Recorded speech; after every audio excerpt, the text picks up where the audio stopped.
Olá, eu sou o Lucas Andrade, editor de Money Report. Converso agora com Alexandre Pierantoni. Ele é diretor executivo da Duff Phelps no Brasil, consultoria global de finanças corporativas. Vamos falar sobre os impactos da pandemia do novo coronavírus no varejo e como poderá ser a retomada das empresas do setor. Tudo bem, Alexandre? Obrigado pela gentileza. Olá, bom dia, Lucas. Obrigado pelo convite. É um prazer estar aqui com você e com a Money Report. Alexandre, para a gente abrir essa conversa, queria que você fizesse uma avaliação até o momento sobre os impactos da pandemia no varejo. Acho que a gente está ainda aprendendo quais são os impactos, não só a nível Brasil, mas em contexto global, né, Lucas? Eu acho que não existe um parâmetro recente na história mundial de uma pandemia como essa e os efeitos não só na questão de saúde, mas também econômicos na economia como um todo. O setor de varejo, e aí pensando em consumo de forma bastante ampla, é diretamente afetado à medida que você provoca necessidades de restrição e preocupação da população como um todo e dos governos. Então, todas as cadeias, né, sejam produtivas, sejam de comercialização, seja de serviço, são diretamente afetadas e nós estamos vendo isso no mundo inteiro. Começa na China, onde você vê quedas de PIB de mais de 20% em relação a períodos anteriores, vem se alastrando pela Europa, vai para os Estados Unidos e chega na América Latina. Nós claramente estamos aí algumas semanas antes ainda do que talvez seja o pico do que a gente vai ver de efeito do coronavírus, mas já tem o efeito. Né? No momento das restritivas, circulação, de contato, na busca, com certeza, da preocupação maior social e de contaminação, né, com a saúde, você tem efeitos. Nós já vimos no Brasil, segundo a Serasa, quedas de 15%, 16% de consumo do varejo em relação a períodos anteriores. Claramente também, subsegmento de varejo, né, afetado de forma diferente. Alguns entraram antes no momento de restrição e alguns vão sair antes. Então, acho que a gente tem que dividir o varejo como um todo em alguns grupos e como eles foram afetados e vão ser afetados na recuperação. Então, não dá para você fazer uma análise sistemática global. Né? Com certeza a recuperação vai ser heterogênea, os hábitos de consumo estão mudando, eu acredito que foram antecipadas algumas mudanças, e algumas delas vão continuar mesmo após da pandemia, e a gente tendo aí durante o decorrer de 2020 todos os efeitos dela acontecendo. O que nós estamos vendo com base nas conversas com os nossos clientes também, e o que eles já estão experimentando, é que você vai ter alguns setores que tem uma recuperação que se chama numa forma em V, né, que é uma rápida recuperação, por exemplo, materiais de construções, pequenos produtos para o lar, consumo de roupas, teria uma recuperação mais rápida, até porque você cria uma certa repreensão de demanda, né? Mas você vai ter outros setores, né, o varejo de alimentação, por exemplo, de restaurantes, entretenimento, vai ter uma curva um pouco mais longa de recuperação. Então, cada setor é diferente, vai ter uma recuperação diferente, com certeza. E tiveram alguns que foram positivamente afetados, Lucas, que é, por exemplo, a parte de alimentação, né, ou a parte de farmácias e personal care, você poderia até colocar isso junto, tiveram uma explosão num primeiro momento, voltam para uma curva normal num segundo momento, mas foram afetados. E também afetados na forma que se comunicam com o consumidor. Você consegue apontar fatores que as empresas estão conseguindo minimizar os efeitos? Você falou de, por exemplo, farmácias, supermercados estão conseguindo um efeito positivo, na verdade, por conta do aumento da demanda. Mas, assim, do lado de quem está sendo mais afetado, tem alguns fatores que estão minimizando esses efeitos?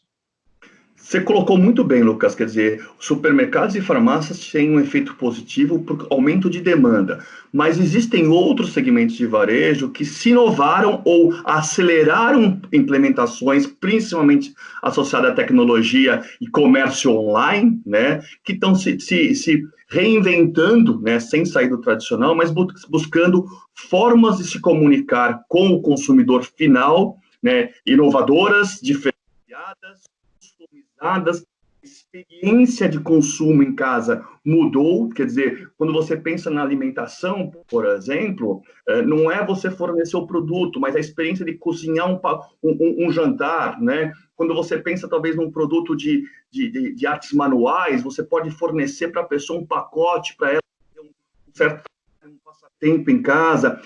A experiência de consumo está se modificando mais rápido do que talvez aconteceria se nós não tivéssemos isso. E aí você coloca um segmento de varejo, de duráveis, mesmo, digo, tanto a parte de eletrodomésticos, ou pequenos produtos para casa, ou reparos, ou mesmo roupas, né, o varejo mole, que nós chamamos, que estão se comunicando diretamente com o consumidor. Hoje é frequente você ver que a vendedora da loja já tem uma carteira, ela trabalha a sua pessoa física, o seu cliente que é na loja, ela começa a trabalhar diretamente via WhatsApp, via outras comunicações, e isso está inovando, né? Eu acho que nós estamos vendo que algumas redes, né, e isso é com base em experiência de nossos clientes, estão sofrendo menos, todos estão sofrendo, mas estão sofrendo menos, sendo menos afetados por causa desses novos canais.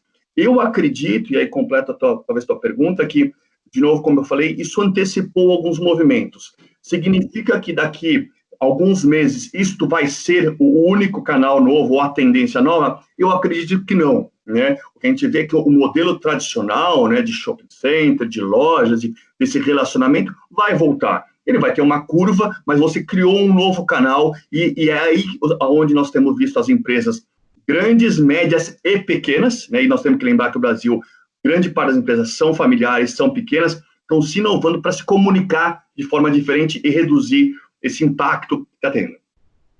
Alexandre, se a gente pudesse falar o que é essencial nesse momento para as empresas enfrentar esse momento de incerteza, esse período de turbulência, o que é essencial agora para atravessar esse período?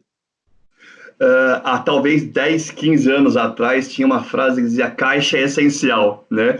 Ele nunca deixou de ser. Então, preservação de caixa é essencial. Eu acho que eu comentei agora há pouco no que nós temos visto da inovação na comunicação, na parte de vendas, é um caminho, mas não pode se deixar a parte financeira e econômica da empresa, né?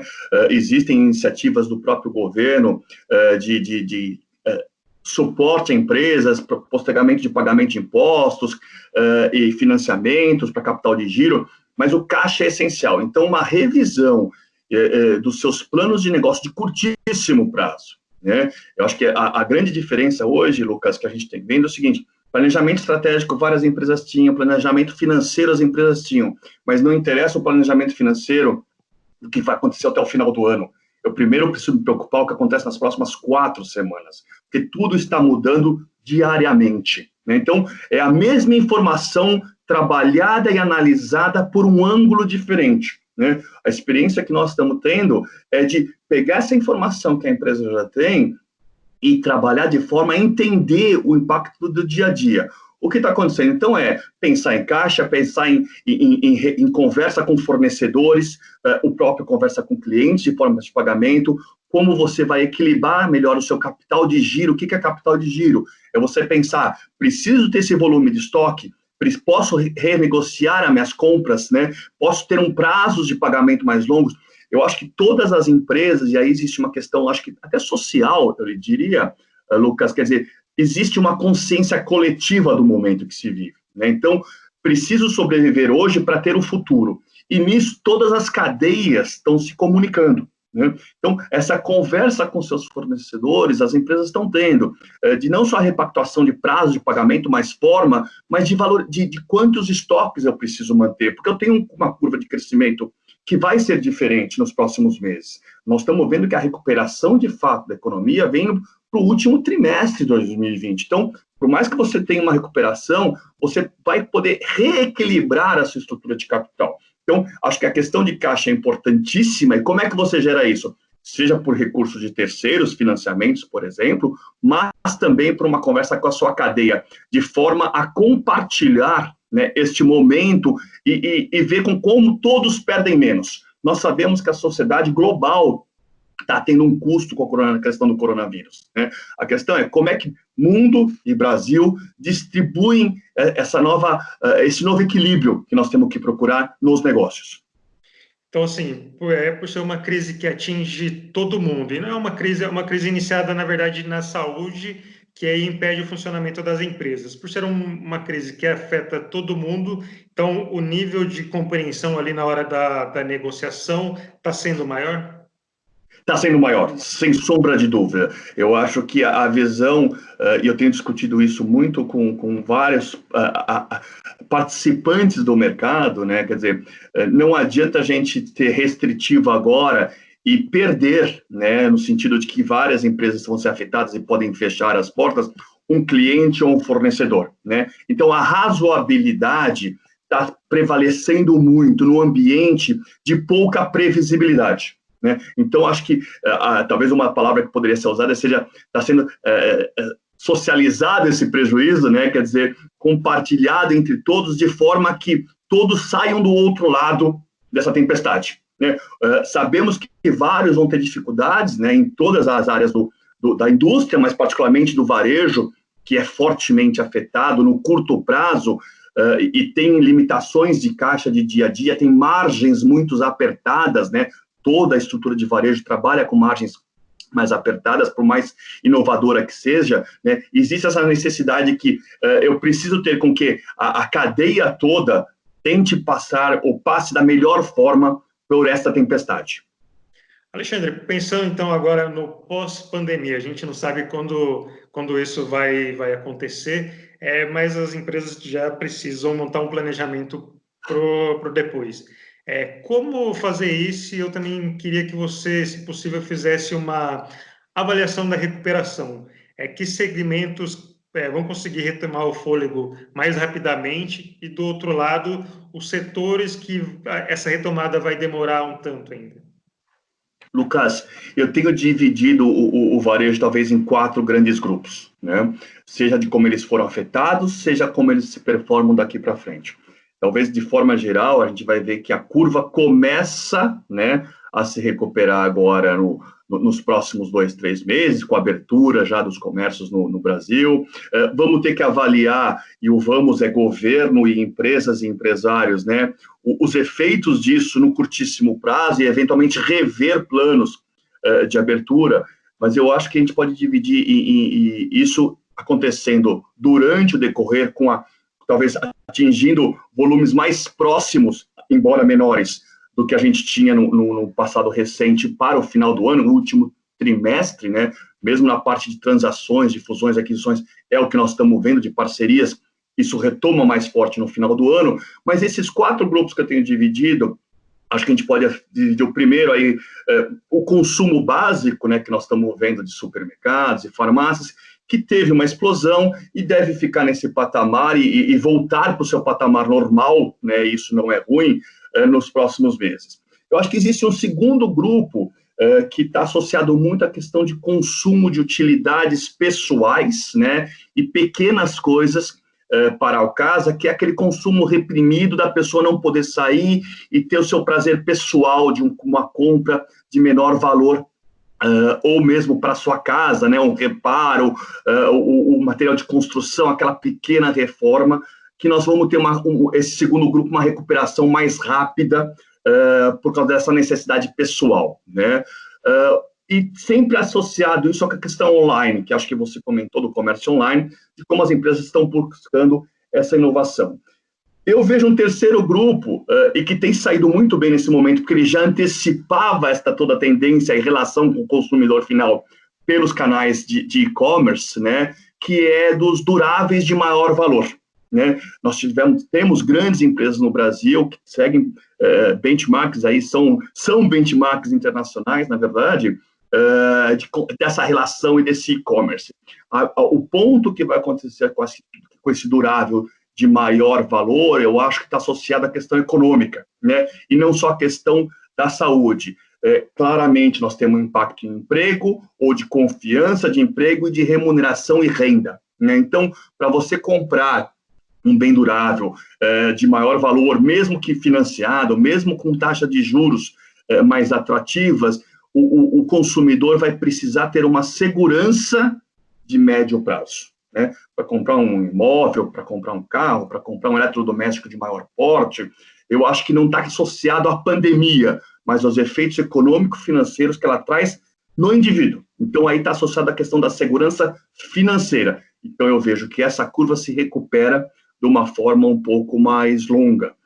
E talvez o quarto grupo está associado à questão do varejo de consumo, principalmente relacionado ao entretenimento, e aí estou colocando restaurantes e bares, né, cinemas também, e ao turismo, né, que você tem uma combinação dupla na nossa visão, né, que é a questão tanto econômico-financeira, né, de você planejar uma viagem, o custo disso, mas com a segurança de saúde. Né? Então, é uma combinação que você vai precisar ter uma certeza, uma maior tranquilidade, que não é uma questão puramente financeira, mas de saúde, que você vai conseguir fazer sua viagem, ter o seu prazer, ou estar no restaurante e não se contaminar. Então, aí entra a questão até mais subjetiva. E aí eu acho que essa cauda é um pouco mais longa de recuperação.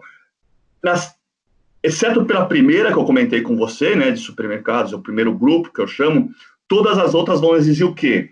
Recuperação da economia, fluxo de caixa da empresa para este período, que em um grupo é mais longo, no outro grupo é mais curto, mas de qualquer forma, os três grupos, exceto pelo primeiro que eu comentei com você, vão ser afetados. Alexandre, para a gente finalizar essa conversa, então, que transformações essa crise vai deixar no varejo? Que inovações você tem percebido aí que vão permanecer nos próximos anos e serão aprimoradas também? Ela já deixou, Lucas. Eu acho que existem algumas marcas e positivas, né, que já estão. Né? A questão da inovação, a questão da força do comércio online. Nós estamos tendo claramente um boom do comércio online, seja na parte de alimentação, na parte de eletrodomésticos e a própria comunicação. Isso com certeza volta para um nível mais baixo, acho que mais para frente, mas já deixou uma inovação.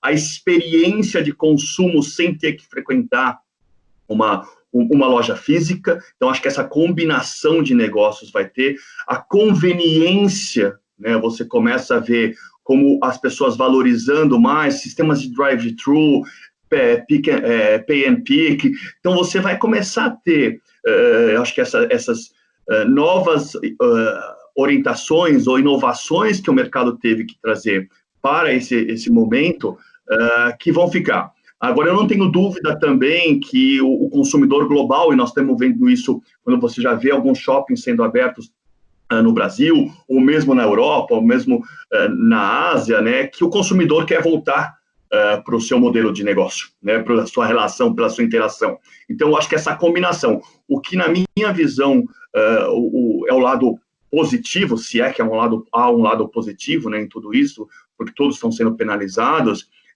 acelerou, né, a pandemia acelerou algumas estratégias, acelerou a preocupação com o negócio, acelerou a necessidade de profissionalização das empresas e acho que concentrou um conhecimento que muitas vezes era um pouco difícil da gente discutir, que era, eu preciso sobreviver, é melhor eu ter um pedaço de um todo, né, do que ser 100% dono de um nada. Né, sendo muito simplista com as palavras, né, e hoje existe essa consciência global, né, quando você vê esses compartilhamentos, a forma de trabalhar junto, né, as colaborações que você vê em disponibilização de marketplace, as doações que a gente vê das empresas, é uma forma de você continuar trabalhando.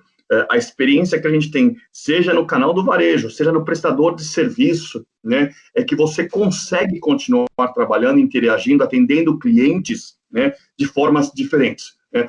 A economia, por mais que afetada esteja, continua performando em todos os trabalhos, seja no varejo, seja na prestação de serviços, seja em qualquer linha, em qualquer tamanho. Então, eu acho que isso antecipou, com a palavra que eu estou gostando bastante de usar, num cenário de pouca previsibilidade, né, e de forma imediata. Então, a decisão hoje ela é muito mais rápida, se aceitam erros na tentativa de acertar, né? Então, você teve que, às vezes, mudar sua cabeça de forma, com a melhor forma para rapidamente atender uma demanda e salvar o meu negócio ou preservar o meu negócio. Então, essas combinações novas de parcerias e associações de empresas e trabalho conjunto, essa é uma marca positiva que com certeza fica. Alexandre, muito obrigado. Agradeço novamente a sua gentileza em esclarecer as nossas dúvidas. Lucas, obrigado você mais uma vez pelo convite. É um prazer estar com você e com a Money Report. O Money Report conversou com Alexandre Pierantoni, diretor executivo da Duff & Phelps no Brasil. Obrigado pela atenção e até a próxima.